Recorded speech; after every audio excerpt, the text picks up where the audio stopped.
Hello and welcome to GameRomp Easy Mode, an easygoing podcast where we talk about video games. I'm one of your hosts, David. And I'm the other one, Deanna. It's been a week, just like always. Yeah, I guess that's true, huh? All but once. Last time we only talked about Suikoden, but there's a lot of other stuff to talk about too, huh? Probably more on your end. You haven't been playing much? I've just been kind of farting around with games that I've already talked about, so there's not really much to go over again. We'll see about that. Okay. I guess I can start then, because last time I didn't really talk about the other two games I had been playing. So I guess the first one would be the one that I'm most into right now is Dark Cloud, as the series at least. I had been playing through Dark Cloud 1 and having a good time, but I definitely got to the point where I... just you having a good time until you didn't. Yeah, I guess that's anything, right? But it's tough because, like, Explain to the audience why you were having a tough time towards the end. I mean, I was getting there, but yeah, the thing is, like, I wanted to see the game through to the end. I don't know if I still will. Maybe I'll go back to it one day, but I guess for me, the thing that put me off was I had just unlocked the fourth character, Ruby. She's like this magic user. So you got your main guy with the sword, the little cat girl with her slingshot, the Yajirobe looking dude with the hammer, and Ruby who uses magic. Honestly, like, I think a downside of using all these characters is because they handle so differently. Some of them are just not that fun to play. Like the hammer dude he isn't fun to play as. I don't even know if you could say he's useful in some situations besides being a key that opens certain doors, because all of them are keys to open certain doors. Except Toan. He doesn't get that privilege.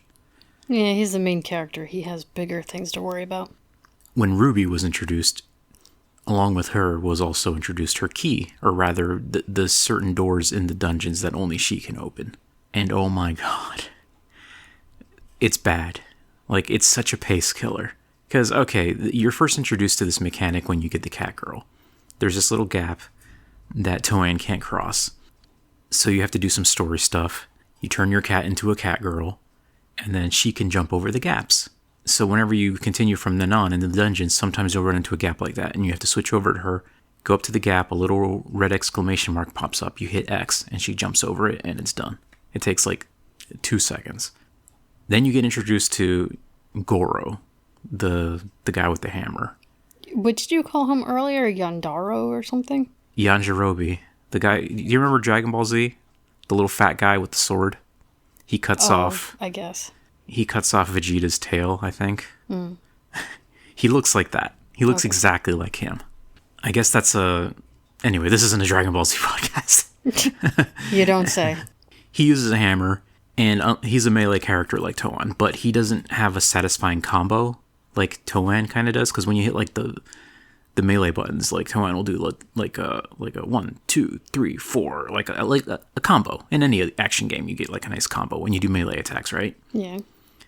He just has his one attack where he just like swings the hammer down, and there's like no combo to it, so it feels awkward because there's a long recovery time to it.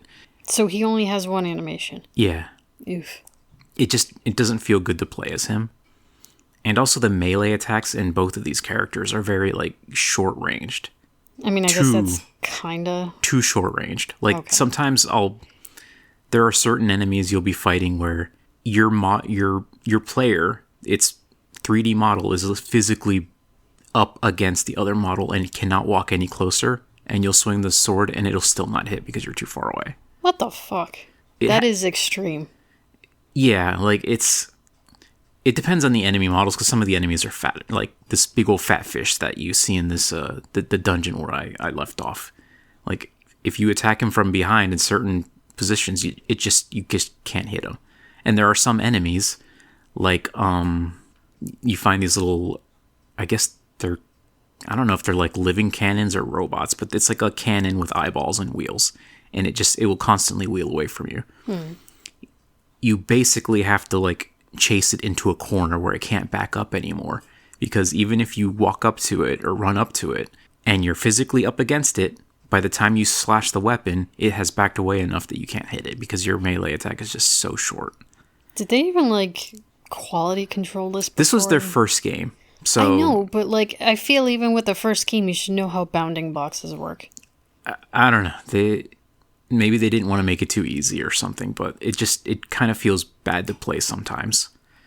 So yeah, Goro is not very fun to use either. The cat girl's fun to use. Well, she's fine to use because I got lucky with her weapon, and she just generally is pretty good, except against some enemies that block. The blocking in this game, like, some of the enemies have a shield, which makes sense. Yeah. Like, you'll run into, like, a skeleton with a shield or something. But sometimes you'll run into enemies that just, like, they curl up their arms in front of their faces, and I don't know what triggers it, but this game is very happy to throw blocking enemies at your way. And it seems especially worse when you're fighting with a ranged character. So like, I can understand it could even block, like, pebbles or whatever it is she shoots with her little weapon, but they would still take some damage. Do they block all damage? Yeah, when they block all damage. Oh, pfft. And that's fine. It's just, it feels like the enemies block a lot in this game. And I confirmed that when I played through Dark Cloud 2, but I'll get to that in a second. And then, yeah, finally we get the Ruby, which is the magic user. She, like, shoots fireballs or ice bolts or whatever elemental you have equipped.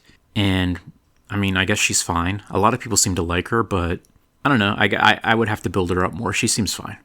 What doesn't seem fine is the way she opens up her doors. Because, like, okay, I had already mentioned the cat girl, and Goro has his little thing where he has to hammer the switch, and that opens a door. But that doesn't sound too bad.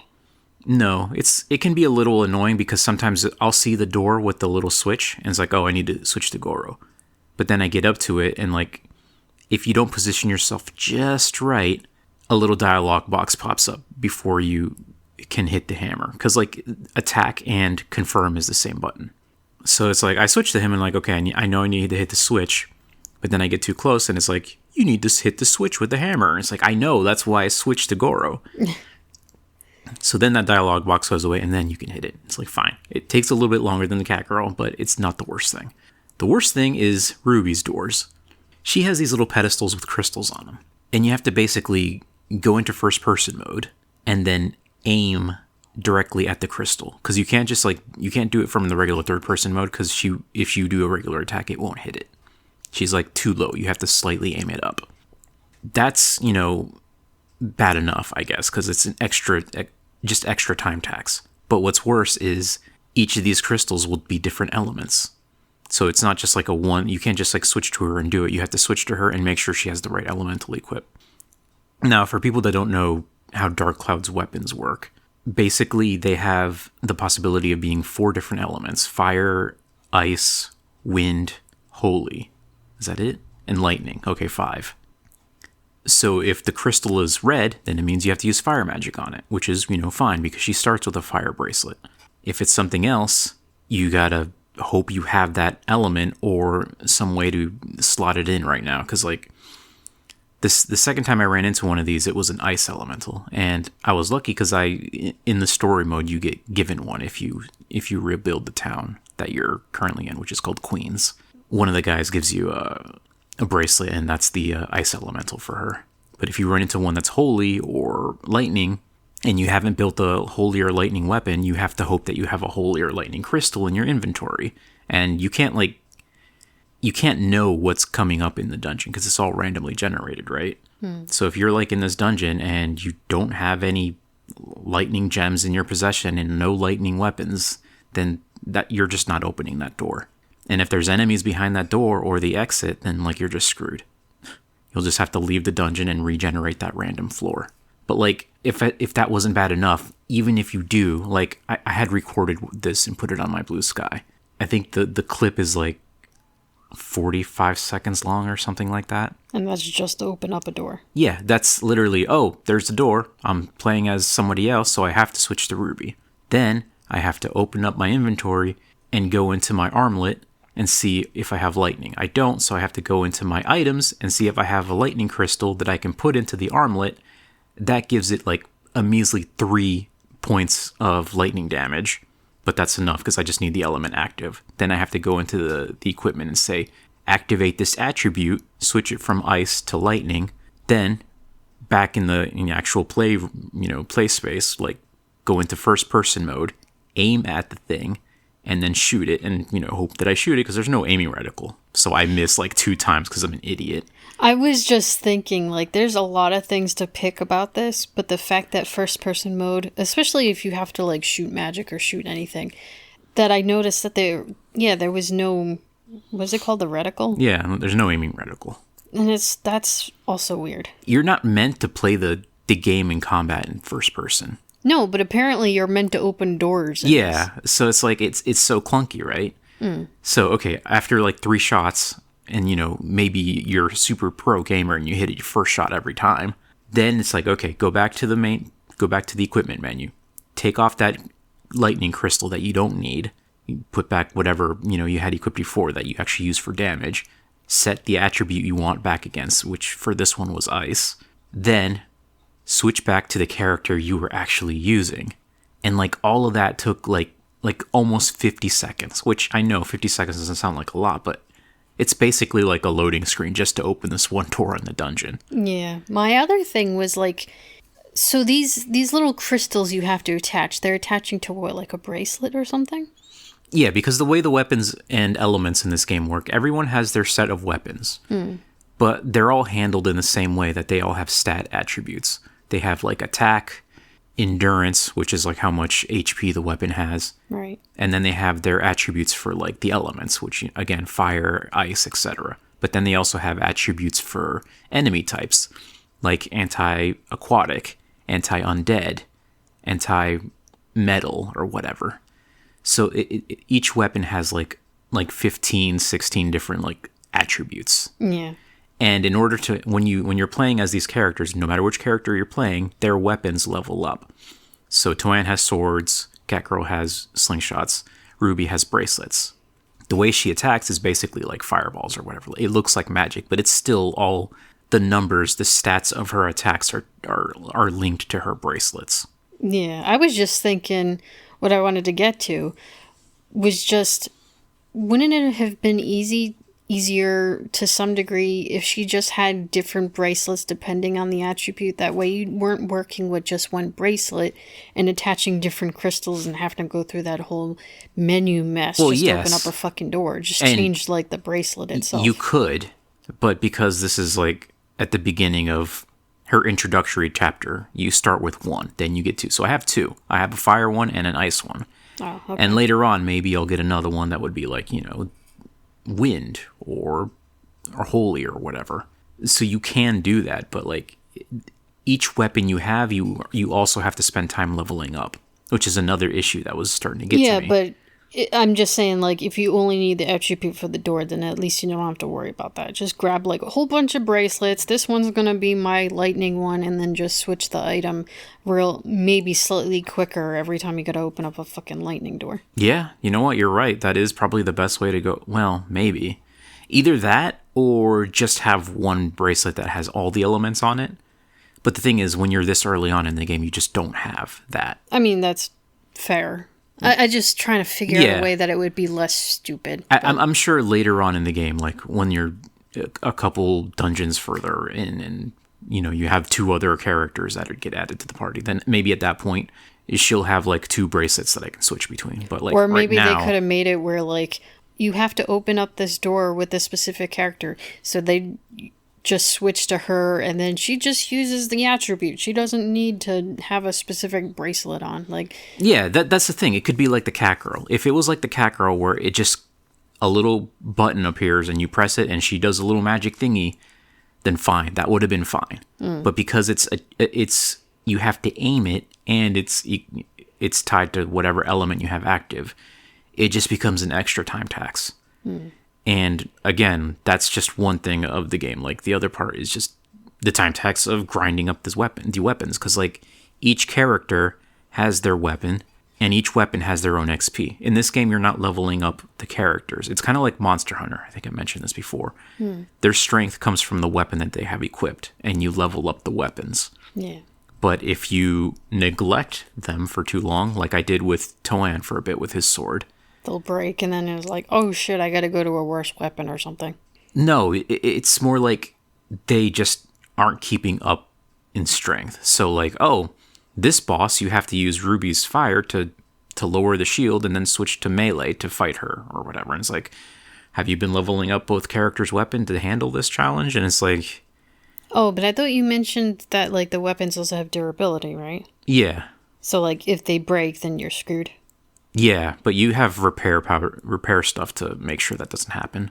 And most of the time, that's not an issue if you're paying attention. But funny enough, there are some enemies, like the cannon ones I mentioned. They're like these metal cannon things. And they're a huge pain in the ass because when they shoot, they knock your character over. I mean, yeah, that makes sense. Yeah. But like, so at first I was fighting them with like the cat girl because she has a quick ranged attack. So I can like duck behind a pillar, shoot it, duck behind the pillar. And it's just like that kind of thing. But then I found out that maybe Toan would be better. Because he, as long as you're close to the cannons, they won't shoot at you. But they're always going to be backing up. So you have to like back them up into a corner, which can take a while. Because otherwise, if, you know, by the time you reach them and you swing, they've already moved out of your range. And Toan's attack is so small that like he just misses. So it's like that kind of stuff, everything together, coming together between like all these doors, kind of the clunky combat, the fact that I have to level up so many weapons. And then I got to this boss that is just, it's the Ice Queen boss in Queens for people that play Dark Cloud 1. I'm sure they realize like, oh yeah, I remember that boss being kind of a pain in the ass. All of that stuff together just made me like, oh god, I don't want to play this anymore, at least not now. And it made me think back to when I played Dark Cloud 2 as a kid, and like, I don't remember running into so many issues. And I mean, obviously, Dark Cloud 2 came out way later. They've learned, they made the game better. It's mostly better in every way. There's some things that I think Dark Cloud 1 do better, but... like the town building mechanics, right? Yeah. As I've been playing through Dark Cloud 2, because I had started it this week, one of the things that off the bat that you notice is like, you don't start building a town until Chapter 2. In Chapter 1, your character is from the town that gets destroyed, and you're rebuilding his hometown from the very beginning. Whereas in Dark Cloud 2, you're just running through the sewers, and like there's no town building for a while. And then even then, once you get to the second chapter in the woods, you still have to go through a few floors before you unlock the town building stuff, which is fine. I guess it's just they're doling it out slower. But then they also have different things like, oh, the invention mechanic, where like you go around and take pictures of things, and you use those pictures to form ideas, and then you put 3D ideas together to make an invention. Do you enjoy that? Yeah, I mean, sort of. Especially the first time you play it, it was fun to like toy around and think about it. Nowadays, whenever I replay the game, I'm just going to look at a list to remember what everything is, because I don't want to have to sit around and toy around and figure out what makes what. But yeah, they tutorialize it pretty well too, because like when you're going through the sewer, you eventually get to the first boss, which is like this circus elephant. What was her name? Linda, I think? Or something? Yeah. Brave little Linda. It's almost kind of sad, but anyway, you can't damage her with your weapons. And then your mentor dude comes and he rescues you in the robot thing, which is called Steve. So Steve in this game is a robot, whereas Steve in the first game was a slingshot.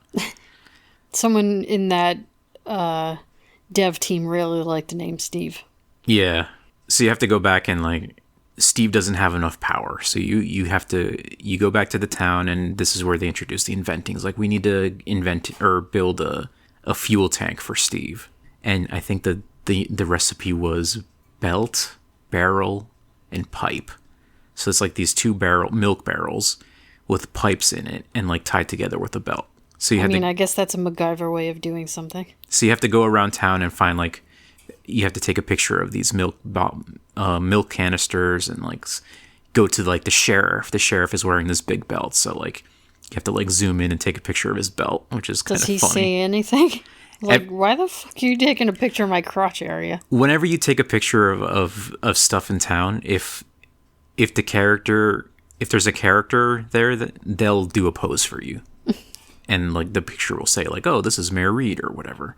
So like, yes, they know. So it's kind of funny. He's like posing and stuff, but like, yeah, you got to take a picture of his belt specifically. Anyway, you do all that and you make the thing, and then you go fight the elephant. And this time you get to control the robot. And from now on, you have access to Steve, the mech suit. Well, maybe calling it a mech suit is a bit much. The game calls it a ride pod, I think, and it's for anyone that's played Mega Man X, it's basically like that. It's like a little mech where he's like riding on top of, or Tron Bond's mech in the Misadventures of Misadventures of Tron Bond doesn't have a mech. You know what? I was thinking Sonic Adventures 2 since we had just watched yeah. the other YouTubers. That one works too. Basically, some mechs where it's like for some reason their body and face is exposed because they're sitting on top of it, basically, right? Mm. The fun thing about Steve in this game is that you can customize him. So you start off and he just looks like a big old barrel. He's a walking barrel with like this cannonball arm that he swings around and punches things with.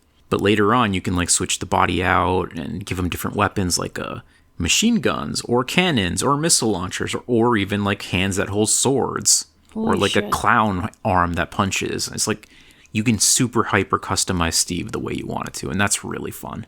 Just machine guns. This sounds ridiculous. Yeah. I mean, the machine guns are pretty ridiculous, but the real big ridiculous thing, if you're playing in an area that has space for it, is like the missile launcher, because it's like... I mean, yeah, that's extreme. It's straight up like Macross or an anime where just a bunch of missiles go out with like the trails, and so it's really cool. So yeah, I really like the customizing Steve in this game. But I do miss old Steve, because Steve in the first game was just a slingshot, and his gimmick was that he talks and makes funny jokes. That's gone in this game altogether. Oh, no more rudeness. Yeah. This Steve does have like a voice module you can buy and install, but it's not like that at all. He just... Not worth it. No, because this game also has voice acting, which the first one didn't. Is this good or bad? So when you install the voice module in Steve, you would think like, oh, maybe it's going to be like the first Steve where he like tells you about the enemies. But no, he doesn't do that. He just says stuff like, I'm gonna get you, or check this shot out, or random battle cries like that. And it's like, no, I don't want that. That's awful. So no more Steve telling you funny jokes about all the enemies you run into. Well, you could do it in your own imagination. But as far as the voice acting in this game goes, it's actually really good. I'd say that the main characters, Monica and Max, their voice acting is pretty generic hero. It's nothing special. It's fine. It's there. But everyone else, like the supporting cast and like the antagonist clown you're up against the first time and like this weird fish you find in the second area, like everyone has really good voices. It's really well done for its time. So I guess it's kind of a mixed bag, but I say generally it's pretty good. Still, I don't want my Steve mecha to be like shouting at the enemies. I don't care for that kind of thing. It gets old fast. But yeah, playing through this, it's Dark Cloud 2 obviously feels a lot better to control. I mean, it even looks better just from like when I walk by and happen to catch you playing it. I think, yeah, that for the most part it does look better, I guess. I will say, funny enough, Dark Cloud 2 also has a forest stage, and Dark Cloud 1 did as well. And I kind of prefer the look of the forest stage in Dark Cloud 1. But other than that... And the villages, too. I mean, I think I've already gone over this, but, like, all the villages in Dark Cloud 2 were kind of fun to rebuild because you're recreating villages that already existed and meeting new characters. And each village feels like, oh, this is a place where people live just to live. Whereas in Dark Cloud 2, sometimes it's like they're more of a gimmick than anything. In fact, the last village you build in Dark Cloud 2 isn't even a village. It's just like a castle courtyard that's more of a puzzle than anything. Boo. So yeah, the building mechanic in Dark Cloud 1 is, I find, a lot more fun. Because like you're putting down houses and then finding out what they need, and like some of the houses have multiple people living in it, like families and stuff. Whereas in Dark Cloud 2, you're basically taking people from the big city and moving them out to these little like rural communities to help the world regrow. And it's fine, but it's not as interesting as Dark Cloud 1's building. But gameplay-wise, Dark Cloud 2 definitely is better, and like everything from how the leveling up of the weapons, and like you have less weapons to worry about too because you only have 2 characters. And technically you can level up Steve too, but he just takes XP that you use to like upgrade his stuff. It's kind of different than how you upgrade the weapons and equipment that Max and Monica use. Anyway, yeah. Dark Cloud 2, I think so far, to me, it holds up. There are some silly things too, like I got to this point where I mentioned the fish guy. There's this point in the forest level where you find these little gnome guys, because it's kind of like, it's not quite Cinderella and the Seven Gnomes. Are they gnomes? 7 dwarves. Dwarves, yeah. And in this, there's kind of the same thing. They're like, oh, this lady came by and she became a big part of our lives, and we miss her so much because she went into the forest and never came back. So we sent our 4 bravest guys out to go find her, but they're missing too. So you go see where they are, and they're like in this swamp, and they're just like in this weird trance. So you have to figure out what's going on. And apparently they drank from this poison swamp that this big magical fish lives in. And the fish calls himself the Holy One. Oh, jeez. But you have to basically fish him out. So this is where they introduced the fishing mechanic, right? And I don't really want to play a fishing game right now. It's fine that it's there. I ignored it in Dark Cloud 1 as well. When I played this game, the first time as a kid, I did toy around with the fishing. But this time it's just like, I just want to do the dungeon crawling. Is it so bad that you don't want to play it, or? No, it's fine, actually. Because like I said, they've kind of forced this fishing thing on you right now. They're like, well, we don't know what to do, so here's a fishing pole. Why don't you fish? So you fish for a while, and after you get bored, I'm like, what's at the end of this? You go to the end of this area, and there's like this monkey guy. He's one of the bosses from Dark Cloud 2. Dark Cloud 1. Master Oorang. He's like an orangutan. And he's like been eating these poison apples, and he's got a big old tummy ache. And I was like, why are you eating this? Because he's hungry. So you have to use the apples that he's been eating to fish out the big Holy One, which turns out to be this incredibly fabulous, over-the-top fish thing, right? With big old kissy lips. Oh, God. And it's like, I'm beautiful, that kind of thing, right? And the voice acting in it is so good. So the fish is like, yeah, the little dwarves drank from my pond, so now they're under my spell. And then they're like, can you please just, uncurse them so they can be free? And the big fish is like, well, fine, but you have to do me a favor. You have to catch one of these fishes that will clean me. Like, the fish that, pick at the other fish, right? So this is where you're forced to fish. And again, it's fine. It's, I don't know, dare I say even good for a fishing minigame once you get the hang of it. I just don't really want to do fishing in games right now, or usually ever. Is there a reason for that? I don't know, it just takes a while. I don't know. I usually actually kind of enjoy fishing games to some degree. We should talk about that, but let me come back to that thought in a second. So yeah, it's you get a fishing rod and you equip it to max, and then you have to equip bait. The little dwarf gives you a bunch of worms, but you can also find other stuff like grasshoppers and caterpillars and stuff. Once you fish for a while, and I had to fish for quite a while before I got the right fish that I needed. I think I had like 5 or 6 fish by the time I got the one I needed. So that was an extra just pain in the ass. You basically, you throw out the lure, and just like most games, when it goes under, it starts like, bobbing, and then you get a little exclamation mark. Okay. You don't hit X, you have to hit down on your joypad to like hook it.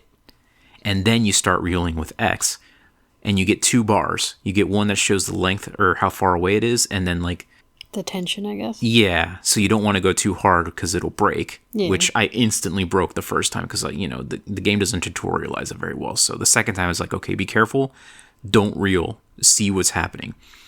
And yeah, you can basically like tap the X button to reel, make sure that the tension doesn't get too high.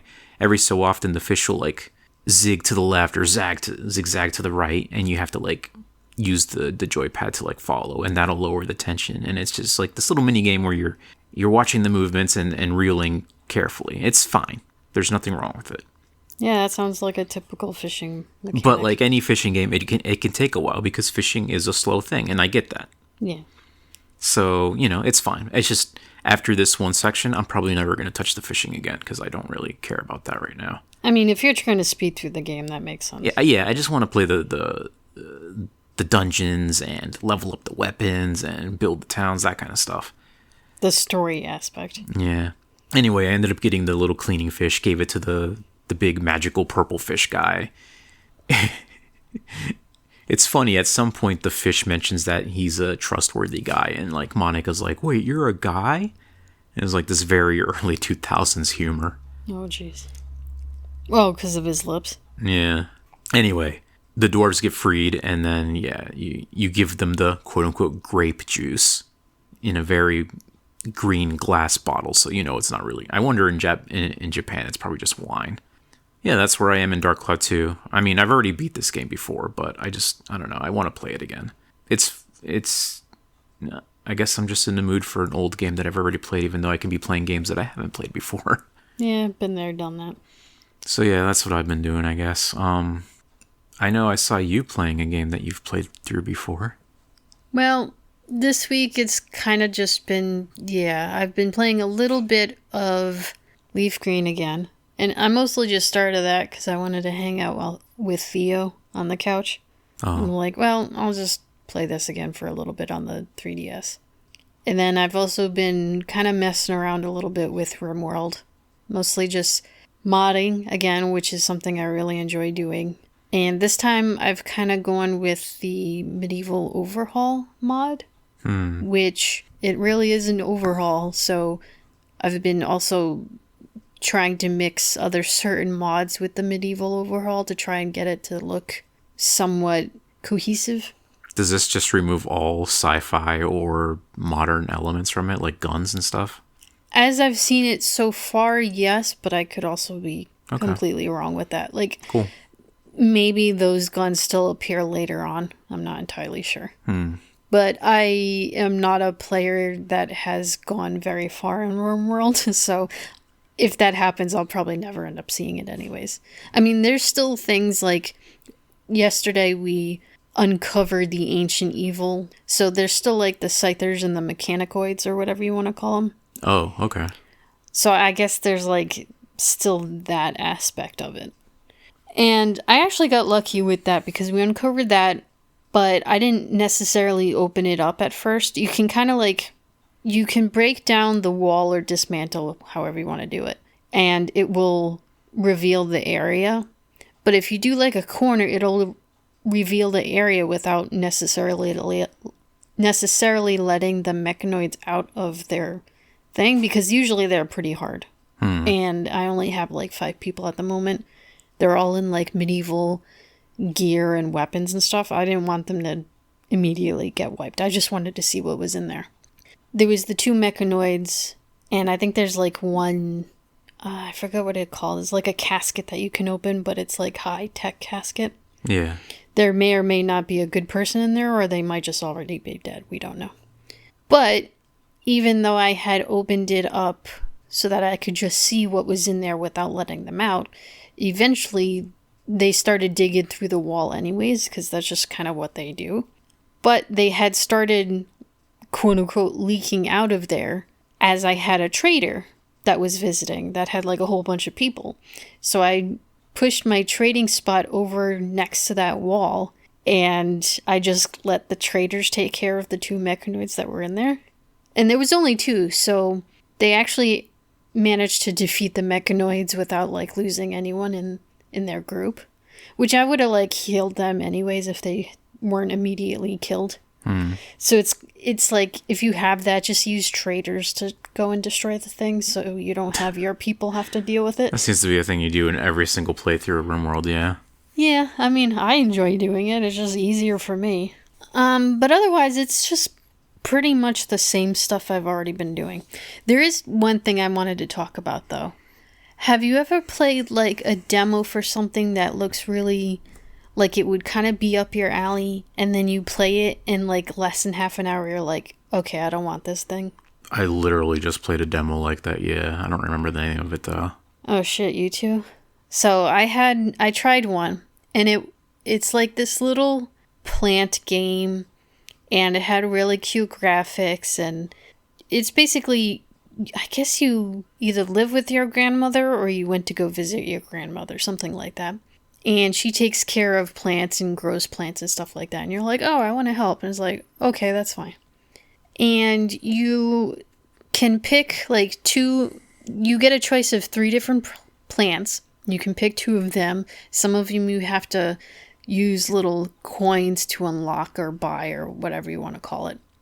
And they have like, oh, this plant needs a lot of sunshine, but it doesn't necessarily need humidity. So you find a place in the little grandmother's house that you can put it. And there's also other plants that they like being around and other plants they don't like being around. Which I can kind of understand if you were planting them all in the same planter, but they're all in their own planter. So I don't understand why the plants need to be around others that they like if they're not in the same soil, but whatever. They talk to each other. I guess, I don't know. And it seems very basic, and it's like, okay, that makes sense. And I don't know if this is because it's a demo, or if this is how the actual game would play, but you do this to a certain number of plants, and you get, like, experience points or some kind of meter you can fill up.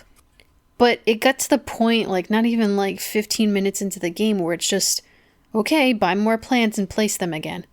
And there's only, like, so many places in this little house that you can place things, so they're all, like, bunched up together, and it just kept going on and on.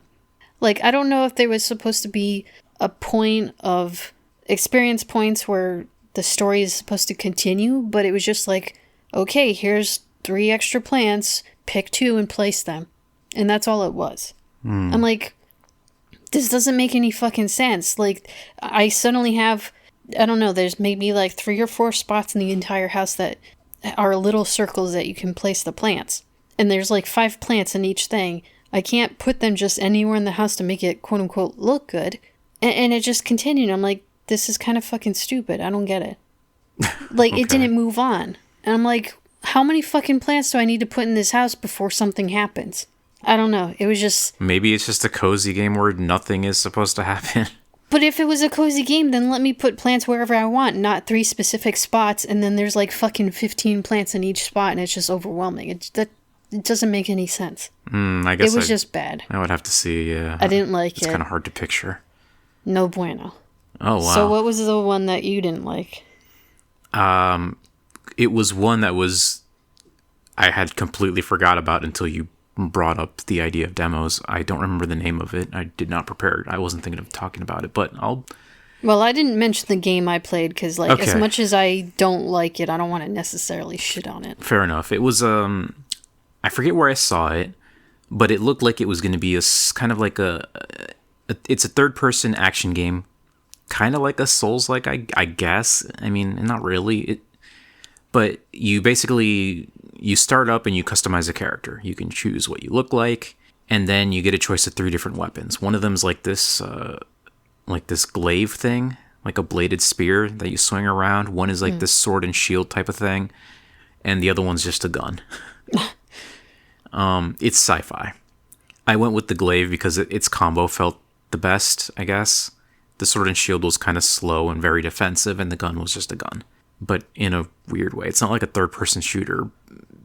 I don't know, the gun is weird. You had to do a bunch of stuff to shoot. Anyway, the game also starts you off with 3 different armor sets, so you can like see what they look like. And it's one of these games where, like, yeah, you get to run around this world, and I guess it's not really open world. It's more like randomly generated dungeons. And as you're going through the dungeon, you find equipment. But you can't equip that equipment right away. You have to take it back to the home base to, like, have it identified, and then you can equip it. Oh, that identify things issue. Ugh. Yeah, I kind of don't like that. I mean... Not when it's, like, weapons or something. Like, if you want to identify it to unlock, like, a specific attribute, like, fine, maybe. But I feel like I can look at a piece of weapon or armor and be like, yeah, that's a chest piece. Yeah, like, you should be able to put it on or swing it around to see. So, basically, when you find items in this game, you're not allowed to, like, you don't get the joy of instantly putting it on to see, like, what it looks like or how it plays. So, that's kind of a negative thing, in my opinion. I want to instantly, if I find a cool, new pair of pants or new shoes or a new weapon, I want to just use it now, not, like, have to go through the dungeon and then have some guy at town be like, yep, those are pants. Oh god, have you ever seen the meme of the book of, like, identify wood, and it's like, yep, that's wood. Other than that, yeah, the combat was fine. I did die once when I was, like, overwhelmed with 3 different enemies, but funny enough, I get to the boss, and the boss was really easy. I mean, it's a third-person action game. You dodge around, you swing your sword, whatever. It's some pretty basic shit. Yeah. once I finish the dungeon, it's like, okay, let's go back to the base, and it's like this like colony where people are. I don't remember what the story is. It was a story, nothing like to write home about. Completely forgettable, but that's fine. It's a story you don't want to write a story about. A lot of games I'm fine with a story that I forget about. When I just want to do dungeon crawling, because that was the selling point of this game. Like you basically you don't build your dungeons, but like you do stuff, and each time you run into the dungeon, it's kind of different. I guess they're randomly generated or procedurally generated or something. I'm not exactly sure how the game handles that, but I thought it'd be cool to like, okay, a dungeon crawler with like loot. That sounds fun. But loot you can't use right away. Yeah, I don't know. You once you finish that dungeon and you get back to town, it's like, okay, you can try some new levels, and we're gonna give you some high level stuff that you can play around with, and sure, then like suddenly in your inventory you got a bunch of high level equipment that you can toss on, and I don't know. It just didn't. It didn't vibe with you. Yeah, I don't know. It feels bad. Like it's one of those games where you play the demo of and you're like, I can see how this will maybe be good or maybe be somebody else's thing, but like there's something about it that just didn't hold my interest, and I didn't super vibe with it. So yeah, I wasn't planning on talking about it at all, to be honest with you. But since you asked, yeah, that's what I played. Some third-person dungeon action game, and I wasn't super in love with it, so whatever.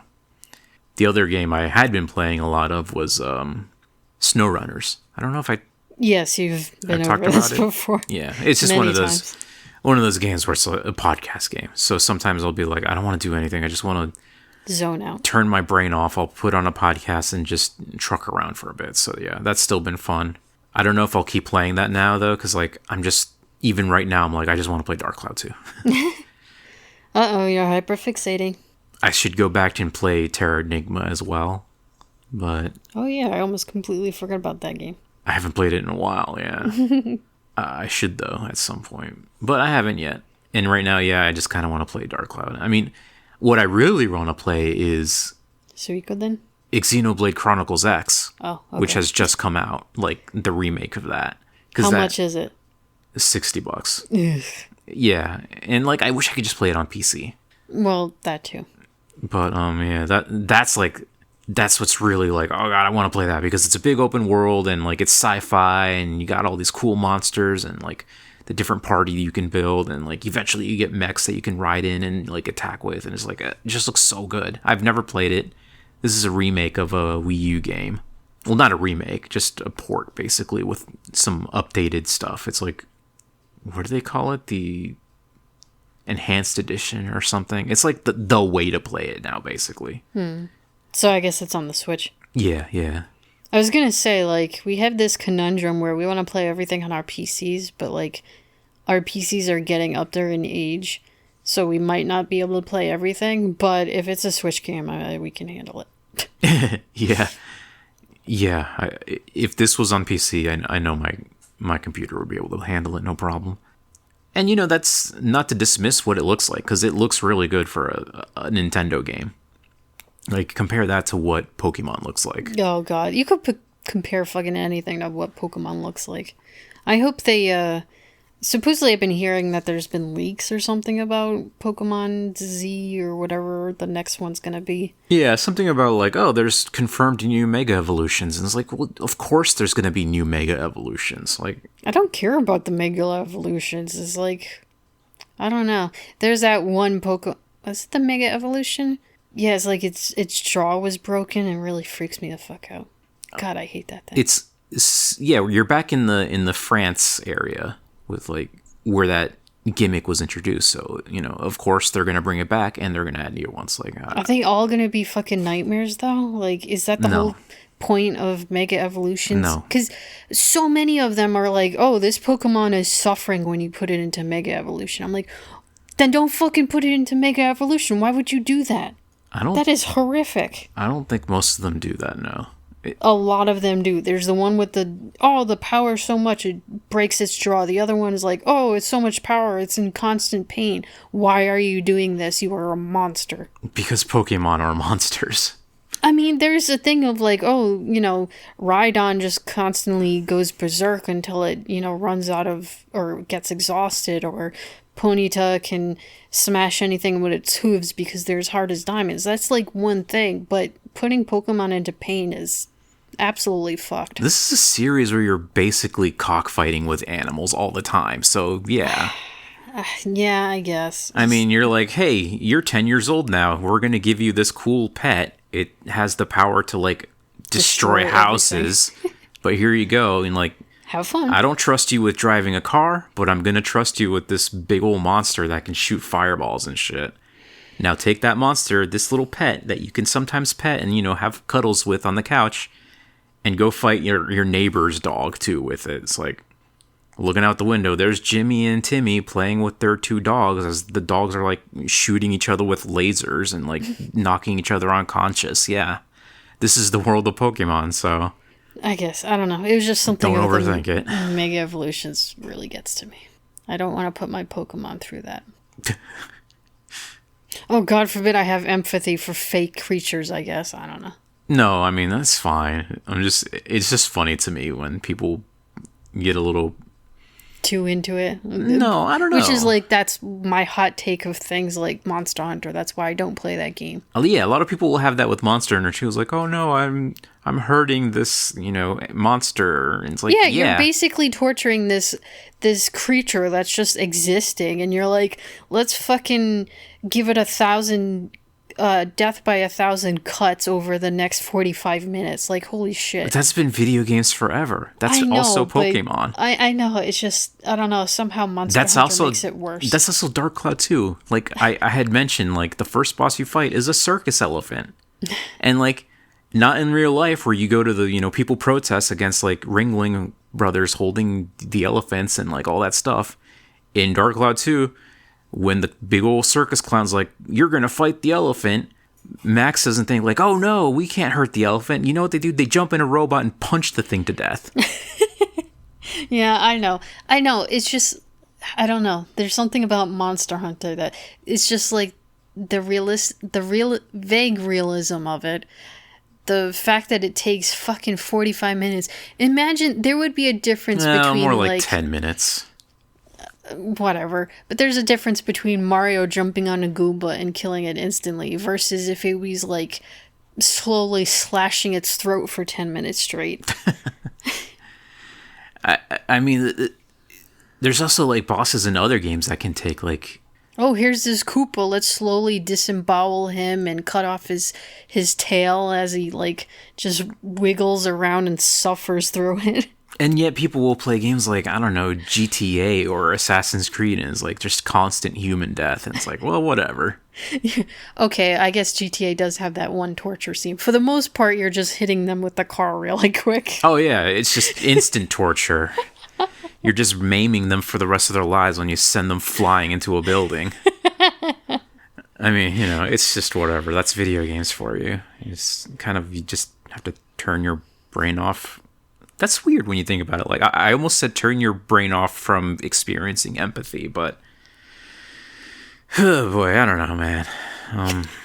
Well, I took that off the rails, so have fun with that. I think for me, when I play Monster Hunter, it's... the thing that's so engaging about it is because these creatures do feel like... because they feel more alive and more... like a realistic threat or whatever the case may be. And granted, most of the time when I'm playing it, it's like, it's just for the fun of it. It's not because like, oh, I gotta save the village or whatever, because like, who cares? Like, sure, there's stories about that. Like in Monster Hunter 3, you basically set home base at Moga Village, which is like this seaside village. And they're experiencing earthquakes, and they're like, we think it's because of this monster. This thing has been going crazy lately. So you have to like... the first thing you do is you drive it off. You don't even hunt it to kill it. It's like, just repel it, please. And obviously, like, the Gyaracrus is way too hard to kill at that point in the game. But yeah, it's like, okay, you drive it off. But the earthquakes and stuff still keep happening. So eventually you just have to, like, you're strong enough and you do slay it. It's like, no, the earthquakes are they're still going. And then good, you just killed it for no reason. And then you find out it's this other thing. And I forget the name of it. I think it's called the... Saidus? It's one of those C words. I don't know if it's sadist or coitus, whatever. Sheesh. And it's like, you find out it's this humongous underwater leviathan, like, just enormous. When you're swimming against it, it's like swimming next to, like, a blue whale or something. Maybe bigger. It's bigger than that. And I guess one of its horns is all fucked up in some way, and it's, like, bothering it, so it's, like, constantly scratching against, like, the rocks of the island and causing earthquakes. So you have to... So do you slowly dismember it? I forget if you slay it or if you just repel it, to be honest with you. Some Monster Hunter monsters, the thing is just so big you don't kill it. You just do repel it. Like in Monster Hunter World, one of the monsters even you've seen in the beginning of the game where you have to like climb up that like walking mountain. You probably don't remember, huh? Nope. That's okay. I'll take your word for it. Anyway, that thing is way too big. You never kill it. You just repel it back out into the ocean. But I mean, it's Monster Hunter. You do end up killing some, and you can just capture them. Whatever. Who cares? It's video games, man. Did anyone ever question, like, hey, is there a way we could fix this horn for it so it stops suffering? I guess you could break it off, which, I mean, you do end up doing if you fight it, I guess. You are almost there. I don't really remember how the story goes in that game. It's been so long. This game was on the Wii, and I haven't played it since then, so... But I do remember, like, that moment when you first see it and you're swimming through the water with it. It's just really... It's kind of awe-inspiring, but also kind of terrifying in that, you know, big, massive monsters underwater kind of fear that... Was it thalassophobia or something? Yeah. But yeah, man, Monster Hunter 3 is really good in some ways. Oh, Monster Hunter's good. And I wish I was playing Monster Hunter Wilds. That's another game I wish I was playing, but, you know, whatever. I guess I can't do that. Are you sure? Because, like, the PC yes, I'm port sure. is a mess. If I had a really good PC, I would be playing it. Yeah, but I heard even good PCs have a problem because they just fucked it up so badly. I'm sure it's fine. Okay, whatever makes you happy. What would make me happy is having a good PC to play all these things. Or even, like, the new Assassin's Creed looks really fun to play. Well... I don't know if it's fun to play, but it's one of those big open worlds where it's really beautiful and I would just want to walk around the world and do stuff in it and explore. But I mean, it's still an Assassin's Creed game at the end of the day, so you're just going to be like sneaking around and, you know, killing a bunch of people. That game had a bit of a controversy in Japan, apparently. Did you hear about that? No. Apparently since it's based on like real world locations, one of the shrines... Somebody had posted a clip of like fighting in the shrine and like it ended up getting destroyed. Oof. And then that sounds like a big old no-no. Yeah, the people at the shrine in real life were like, if we knew they were going to do this, we would not have approved of it or something. I don't know. But it's like, it's a video game, man. Like, they're just making the world as it is or was using real life stuff, putting it in the game. Like, it's not like it was I don't know, but it's probably not the mission of the character to go and destroy the shrine. It's just like, if fighting happens there, or if the player is being a maniac by their own free will, then yeah, like, stuff gets destroyed. It's like, don't take it personally. Oh, well. Well, that was a fun little side discussion, I guess, to end the podcast this week. Is there anything else you want to talk about that you played this week, or are you good? No, as far as what I've played, that's it. You did bring up something about the fishing, but maybe that'll be a discussion for some other day. Fishing minigames and when fishing is enjoyable, when it isn't enjoyable, or when it's just, like, tedious. I guess I can only think of one game where it isn't technically enjoyable because it's more like just click and wait, but... Huh? Oh, like Harvest Moon? No, but that's okay. We'll talk about it another time. Alright, fine. Well, we'll leave you here this week with this episode, so I hope it was good for you. Oh my god. Was it good for you? Oh. No. No. No. Do better. Oh god. Maybe we'll do better next time. Probably not. Yeah. Anyways, we'll see you. We love you. Take care. Bye.